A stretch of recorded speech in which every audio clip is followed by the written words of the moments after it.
माझं नाव रिया आहे. मी 28 वर्षाची आहे. तरुण, सुंदर आणि शरीरात अशी आग होती, जी लग्नाच्या 3 वर्षांनंतरही शांत होण्याचं नाव घेत नव्हती. माझं लग्न मोहितशी झालं होतं. मोहित खूप यशस्वी बिझनेसमॅन आहेत, पण त्यांच्या यशाने मला एकटी पाडलं होतं. महिन्यातले 25 दिवस ते परदेशात किंवा दुसऱ्या शहरात टूरवर असायचे. घरी आले की इतके थकलेले असायचे की थेट झोपून जायचे. त्यांच्या बाहूंमध्ये असलेला तो जोश, ती ऊब कधीच संपून गेली होती. माझं शरीर कोणाच्या तरी स्पर्शासाठी तडफडत होतं, कुणाच्या तरी आगीसाठी आसुसलेलं होतं. घर खूप मोठं आणि आलिशान होतं, पण आतून पूर्णपणे रिकामं. सासू-सासरे परदेशात सेटल झालेले. बहुतेक वेळा घरात फक्त मी आणि माझा दीर नील असायचो. नील 25 वर्षाचा होता. नुकतंच युनिव्हर्सिटी पूर्ण करून तो घरचा फॅमिली बिझनेस जॉईन करत होता. 6 फूट 2 इंच उंच, जिममुळे घडलेले परफेक्ट शरीर, रुंद छाती, मजबूत बाहू आणि त्या नजरा, ज्या मला पाहिल्यावर असं वाटायचं की माझ्या शरीराला मोजत आहेत. त्याच्या हसण्यात अशी शरारत होती की रात्रींची झोप उडवून टाकेल. सुरुवातीला सगळं साधं होतं. तो मला वहिनी म्हणायचा. मी त्याला प्रेमाने ओरडायचे. पण गेल्या 6 महिन्यांपासून काहीतरी बदललं होतं. त्याच्या नजरा माझ्या शरीरावर थांबू लागल्या होत्या.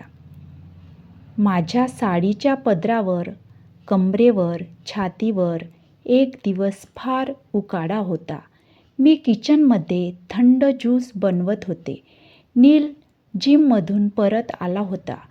फक्त टाईट ग्रे शॉर्ट आणि स्लीव्हलेस टॉपमध्ये घामाने भिजलेलं त्याचं शरीर चमकत होतं. प्रत्येक मसल स्पष्ट दिसत होती. तो फ्रीज उघडून म्हणाला, "वहिनी, आज तर जीव निघतोय. काहीतरी थंड पाज ना." मी ग्लास पुढे केला आणि चुकून ज्यूस त्याच्या छातीवर सांडला. मी पटकन टॉवेलने पुसायला लागले.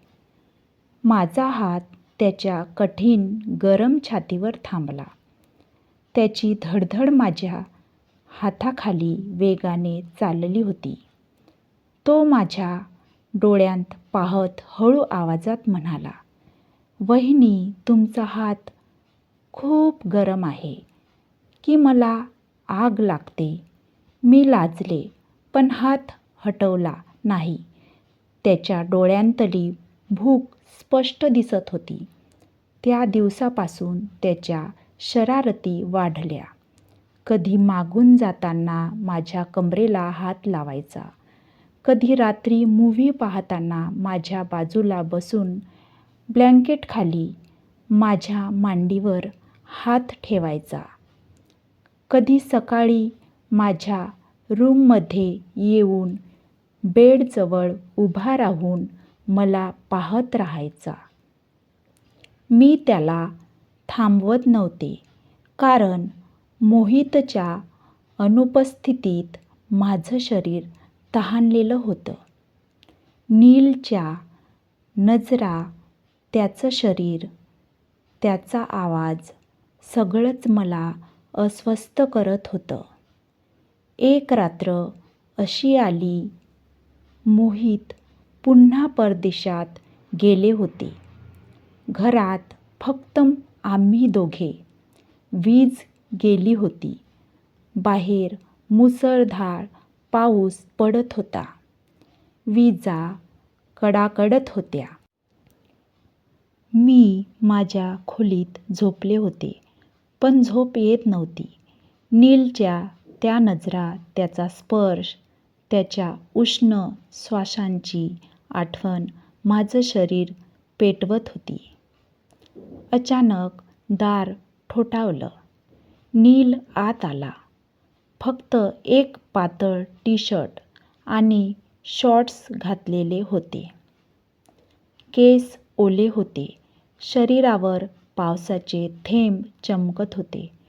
तो बेडजवळ आला आणि हळूच म्हणाला, "वहिनी, झोप येत नाहीये? अंधाराची भीती वाटते का?" मी बसले, "नाही, फक्त थोडी बेचैनी आहे." तो माझ्या शेजारी बसला. खोलीत फक्त बाहेरून येणारा मंद प्रकाश होता. त्याने माझा हात धरला आणि म्हणाला, "वहिनी, मला माहीत आहे तुम्ही काय अनुभवताय.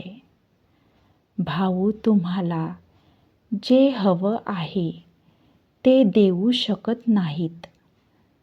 तुमच्या डोळ्यांतली ती तहान मला दिसते, जी मलाही जाळते." माझं हृदय वेड्यासारखं धडधडायला लागलं. मी हात सोडवला नाही. मी म्हणाले, "वीर, हे चुकीचं आहे. तू माझी दीर आहे." तो आणखी जवळ सरकला. त्याचा श्वास माझ्या चेहऱ्यावर लागत होता. "चूक बरोबर कोण पाहतो वहिनी, जेव्हा शरीराची आग अनावर होते." त्याने माझा हात त्याच्या छातीवर ठेवला. त्याची धडधड वेड्यासारखी चालली होती. मी हात काढायचा प्रयत्न केला, पण तो सोडत नव्हता. त्याने माझ्या खांद्यावर डोकं ठेवलं. त्याचा उष्ण श्वास माझ्या मानेवर लागत होता. अंगात शहारे उठत होते. तो कानात कुजबुजला, "वहिनी, फक्त एकदा मला घट्ट मिठीत घ्या. मी तुमची तहान भागवेन." मी गप्प राहिले. त्याने मला घट्ट कवेत घेतलं. त्याची रुंद छाती माझ्या शरीराला चिकटली होती. मी डोळे मिटून त्याला घट्ट धरलं. आमच्या श्वासांचा वेग वाढत गेला. त्या रात्रीनंतर मी आणि नील एकमेकांपासून दूर राहू शकलो नाही. दिवसा घर रिकामं असायचं तेव्हा तो माझ्याजवळ यायचा. कधी किचनमध्ये मागून येऊन मला आपल्या मजबूत बाहूंमध्ये घट्ट धरायचा आणि कानात कुजबुजायचा, "वहिनी, तुमची ही तहान मला पण जाळते. मला तुम्हाला प्रत्येक क्षण अनुभवायचा आहे." मी लाजायचे, पण त्याच्या मिठीत विरघळून जायचे. त्याची रुंद छाती माझ्या पाठीला टेकलेली असायची. त्याचा श्वास मानेवर लागताच माझं शरीर थरथर कापायचं. एक दिवस मोहित पुन्हा 10 दिवसांच्या परदेश दौऱ्यावर गेले. घरात फक्त आम्ही दोघेच होतो. संध्याकाळी मी अंघोळ करून बाहेर आले. काळ्या रंगाची पातळ नायटी घातली होती, जी शरीराला चिकटून होती. केस ओले होते. सुवास पसरलेला होता. नील हॉलमध्ये बसला होता. मला पाहताच त्याच्या डोळ्यात ज्वाला पेटल्या. तो उठून माझ्याजवळ आला आणि म्हणाला, "वहिनी, आज तर तुम्ही खूपच सुंदर दिसताय." मी स्वतःला रोखू शकत नाही. मी काहीच बोलले नाही. तो माझ्यासमोर उभा राहिला. त्याच्या नजरा माझ्या चेहऱ्यावरून खाली सरकत होत्या. त्याने हळूच माझ्या कंबरेत हात घालून मला स्वतःकडे ओढलं. मी त्याच्या छातीवर आदळले. त्याची बाहू माझ्या कंबरेभोवती घट्ट झाली होती. तो म्हणाला, "वहिनी, मला तुम्हाला पूर्णपणे माझं बनवायचं आहे. फक्त माझं. माझं हृदय वेड्यासारखं धडधडत होतं. मी त्याच्या छातीवर हात ठेवत म्हणाले, नील, ही आग खूप तीव्र आहे. मला भीती वाटते. तो हसला आणि माझ्या मानेवर ओठ टेकवले. त्याचा स्पर्श, त्याचा उष्ण श्वास, माझं शरीर पेटून उठलं. मी त्याला घट्ट मिठीत घेतलं. आम्ही सोफ्यावर कोसळलो. तो माझ्यावर होता.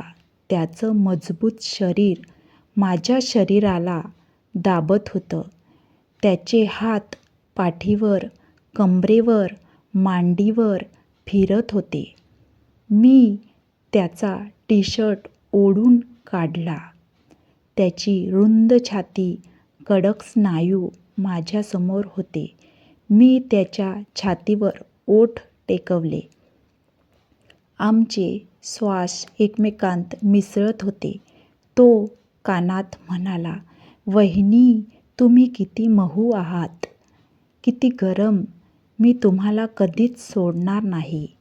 मी डोळे मिटले. आम्ही खूप जवळ आलो होतो. खूप खोल, खूप तीव्र.